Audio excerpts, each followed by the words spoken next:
جس زمین پر کرو گے تو یہ زمین اپنے ثمرات نکالے گی،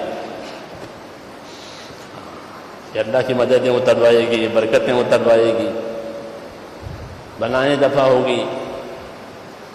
جی ہاں، دعا مومن کا ہتھیار ہے۔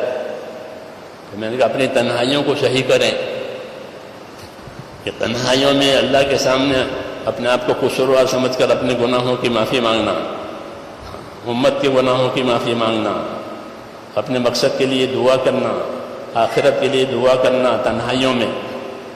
ہاں، زیادہ اختلاط جو آج کل ہو رہا ہے یہ بہت نقصان دینے والا ہے۔ جی ہاں، اختلاط اچھا ہے، وہ جو رہبری کرے وہ اختلاط اچھا ہے۔ جیسے ہمیں دعوت میں لوگوں سے اختلاط کرو رہبری کے لیے، کام پر لانے کے لیے، یہ نہیں کہ گپ شپ کے لیے، اس کے لیے نہیں ہے۔ یہ بہت مضر ہے، کہ موبائلوں کے ذریعے سے جو ہو رہا ہے بہت مضر ہے، ہاں بہت مضر۔ حضرت علی فرماتے تھے مجالس اللہو تنسی القرآن، لہو کی مجلسیں جو ہوگی وہ قرآن بھلا دے گی۔ یہ لہو لغو کی مجلسیں جن بیٹھ لے کے بیٹھے، اس سے اب قرآن سے کوئی تعلق نہیں رہے گا، قرآن سے کوئی تعلق نہیں رہے گا، اندر مزہ ہی نہیں آئے گا قرآن پڑھنے میں۔ جی ہاں، اس لیے احتیاط سے رہیں، ضرورت کی چیز ہے ضرورت میں استعمال کریں، لیکن باقی اس کا یہ اثر ہے کہ اللہ کے ذکر میں، دعا میں، تلاوت میں کوئی مزہ نہیں آئے گا، اللہ کھینچ لیتے ہیں۔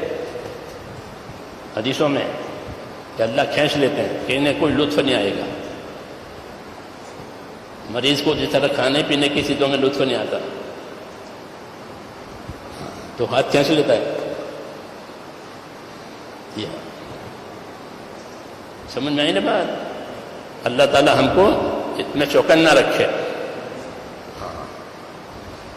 اللہ نے استقبال کا زمانہ دکھایا ہے، لوگ خدمت کرتے ہیں کہ بھائی جماعت ہے، اجتماع ہے۔ علماء نے لکھا ہے کہ جس کی خدمت ہوگی اس کا حساب سخت ہوگا۔ کہ تمہاری تو لوگوں نے خدمت کی تھی، تم تو فارغ تھے، تم نے کیا کیا؟ ہاں، لوگ تمہاری خدمت کرتے تھے، لاتے تھے، لے جاتے تھے، کھلاتے تھے، پلاتے تھے۔ ہاں، تمہاری خدمت ہوئی ہے، تم کو فارغ کیا ہے انہوں نے، تو تم نے کیا کام کیا؟ جن کی خدمتیں ہوگی ان کا حساب کڑا ہوگا۔